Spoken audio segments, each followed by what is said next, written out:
कहते हैं जम्मू कश्मीर की ब्यूटी को शब्दों में बयां कर पाना बहुत ज़्यादा मुश्किल है। कई ऑथर्स, पोएट, फिल्म मेकर्स ने जम्मू कश्मीर की सुंदरता को लोगों तक पहुंचाने की पुरजोर कोशिश की है। इसीलिए जम्मू कश्मीर को क्राउन ऑफ इंडिया भी बोला जाता है। अपनी अलौकिक सुंदरता के कारण ही इसे पैराडाइज ऑन अर्थ बोला गया है। देश की 565 रियासतों में से लगभग सभी ने या तो भारत या फिर नए मुल्क पाकिस्तान में जुड़ने का फैसला कर लिया था, लेकिन इनमें से एक का भविष्य अभी भी अनिश्चित था। वो था जम्मू और कश्मीर। यहाँ की प्रजा अधिकतर मुसलमान थी, लेकिन शासक हिंदू थे। तब के महाराजा हरि सिंह हमेशा से हिंदुस्तान के साथ जुड़ना चाहते थे।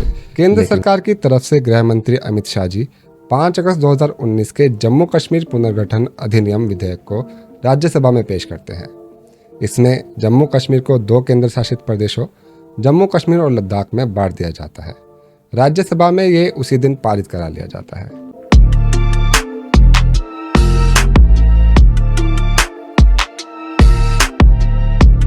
आर्टिकल 370 2019 के हॉट टॉपिक्स में से एक था। Newspapers, news channel, social media, हर जगह आर्टिकल 370 के चर्चे थे। जिन लोगों को आर्टिकल 370 के बारे में नहीं पता है, उनको पहले एक ब्रीफ डिस्क्रिप्शन दे देते हैं। आर्टिकल 370 जम्मू कश्मीर को एक विशेष दर्जा देता था। वो विशेष दर्जा क्या था, उसे जानने से पहले जम्मू कश्मीर की हिस्ट्री को थोड़ा समझते हैं। जिस बुक पर आज ये वीडियो आधारित होने वाला है वो है अनुच्छेद 370, भूत, वर्तमान और भविष्य। इसके लेखक हैं प्रोफेसर डॉक्टर दिलीप कुमार, स्मृति त्रिपाठी और जसकिरण कौर। कहते हैं जम्मू कश्मीर की ब्यूटी को शब्दों में बयां कर पाना बहुत ज़्यादा मुश्किल है।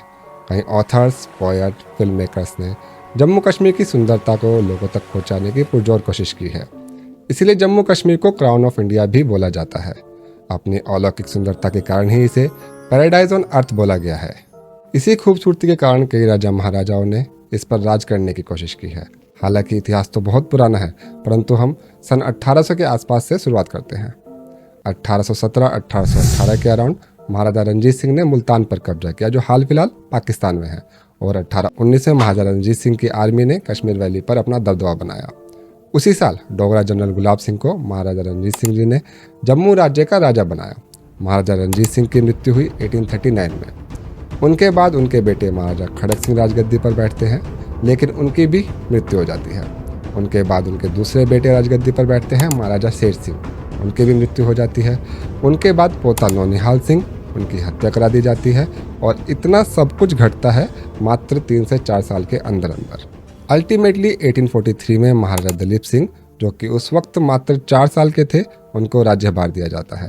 परंतु इतनी छोटी उम्र होने के कारण उनकी नियुक्ति तो कर दी जाती है, लेकिन सारा कार्यकाज की देखरेख महाराजा रंजीत सिंह की पत्नी जिंद कौर जी देखती हैं। अब बात सारी सत्ता की ही तो है, तो अंग्रेजों को समझ आ गया था कि अगर सिख अंपायर को जीतना है तो यही सही समय है। और अंग्रेजों ने अमृतसर ट्रीटी 1809, जो कि महाराजा रंजीत सिंह और अंग्रेजों के बीच हुई थी, जिसके अकॉर्डिंग अंग्रेजी सेना सतलुज नदी को पार नहीं कर सकती थी, उसको तोड़ा जाता है और अंग्रेजों द्वारा सतलुज नदी को क्रॉस किया जाता है और सिख अंपायर पर हमला कर दिया जाता है। इसी वॉर को फर्स्ट एंग्लो सिख वॉर के नाम से भी जाना जाता है। इस वॉर के बाद अंग्रेजों ने एक ट्रीटी और साइन की, जिसे ट्रीटी ऑफ लाहौर कहा गया। इस ट्रीटी की कुछ शर्तें पूरी ना किए जाने पर अंग्रेज वैली पर कब्जा कर लेते हैं। महाराजा गुलाब सिंह, जो कि जम्मू के राजा थे, वो एंग्लो सिख वॉर में न्यूट्रल थे। वो ना तो अंग्रेजों की तरफ से लड़े और ना ही सिखों की तरफ से लड़े। और इससे खुश होकर अंग्रेजों ने महाराजा गुलाब सिंह के साथ एक ट्रीटी और साइन की, ट्रीटी ऑफ अमृतसर 1847, जिसके अनुसार पूरा जम्मू और कश्मीर महाराजा गुलाब सिंह को दे दिया जाता है 75 लाख रुपए में। हालांकि इसके अलावा कुछ और शर्तें भी थी और इस तरह बनता है राज्य जम्मू और कश्मीर। जम्मू कश्मीर के आखिरी राजा थे राजा हरि सिंह, जिन्होंने जम्मू पर 1947 तक राज किया। 1947 जब भारत आज़ादी की दहलीज पर था, उस समय हिंदू मुसलमान बंटवारे की आग चारों तरफ फैली हुई थी। देश की 565 रियासतों में से लगभग सभी ने या तो भारत या फिर नए मुल्क पाकिस्तान में जुड़ने का फैसला कर लिया था, लेकिन इनमें से एक का भविष्य अभी भी अनिश्चित था। वो था जम्मू और कश्मीर। यहाँ की प्रजा अधिकतर मुसलमान थी, लेकिन शासक हिंदू थे। तब के महाराजा हरि सिंह हमेशा से हिंदुस्तान के साथ जुड़ना चाहते थे, लेकिन शेख अब्दुल्ला जी, जो कि प्रधानमंत्री नेहरू जी के करीबी माने जाते थे, उनको कश्मीर की बागडोर अपने हाथ में चाहिए थी। और इसी राजनीतिक खींचातानी का फायदा उठाकर रात के अंधेरे में नया मुल्क पाकिस्तान अपनी फौज भेजकर कश्मीरियों पर हमला बोल देता है। मगर इससे पहले कश्मीरी सेना पूरे तरीके से दुश्मन को खदेड़ पाती, तब की भारत सरकार यूएन के सीज फायर प्रस्ताव को मान लेती है और पाकिस्तान के साथ जंग रोक देती है और इस तरह कश्मीर का 1/3 हिस्सा पाकिस्तान के अवैध कब्जे में चला जाता है, जिसे अभी हम पीओके के नाम से जानते हैं। भारत के इकलौते मुस्लिम बहुसंख्यक राज्य होने का फायदा उठाकर शेख अब्दुल्ला जी तब की केंद्र सरकार से कश्मीर के लिए खास पहचान की एक स्पेशल स्टेटस की मांग करते हैं और ऐसे जन्म होता है आर्टिकल 370 का।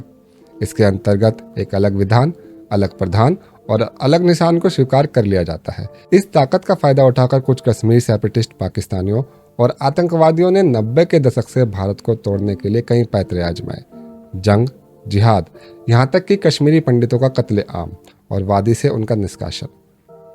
आगे चलकर 2015 में सोशल मीडिया ने इस पुरानी जंग को नए किरदार दिए और जिहाद के इस बदलते मंजर से मुजाहिदीनों के कई नए सितारे उभरे। परिस्थिति बद से बदतर होती जा रही थी और दिल्ली की केंद्र सरकार को अब ये यकीन होने लगा था कि 70 साल पहले हुई एक ऐतिहासिक गलती को सुधारने का वक्त अब आ चुका है। सरकार ये सब कैसे कर पाई, इसकी एक टाइमलाइन है, उसे समझते हैं। केंद्र सरकार की तरफ से गृह मंत्री अमित शाह जी 5 अगस्त 2019 के जम्मू कश्मीर पुनर्गठन अधिनियम विधेयक को राज्यसभा में पेश करते हैं। इसमें जम्मू कश्मीर को 2 केंद्र शासित प्रदेशों जम्मू कश्मीर और लद्दाख में बांट दिया जाता है। राज्यसभा में ये उसी दिन पारित करा लिया जाता है। 6 अगस्त 2019 को इस विधेयक को लोकसभा में पेश किया जाता है और उसी दिन वहां से भी ये पारित हो जाता है।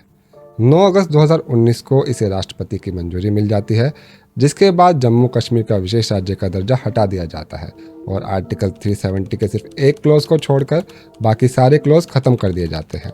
वो क्लोज है कि जम्मू कश्मीर में भारत का संविधान ही चलेगा। काफ़ी लोग इसके फेवर में थे तो कुछ लोग इसका अपोज भी कर रहे थे। सरकार के इस फैसले के खिलाफ सुप्रीम कोर्ट में याचिकाएं दायर होती हैं। 28 अगस्त 2019 को सुप्रीम कोर्ट की 3 जजों की बेंच राष्ट्रपति के आदेश की संवैधानिकता पर दलीलें सुनना शुरू करती है और 2 दिन की बहस के बाद मामले को संविधान पीठ के पास भेजने का फैसला किया जाता है।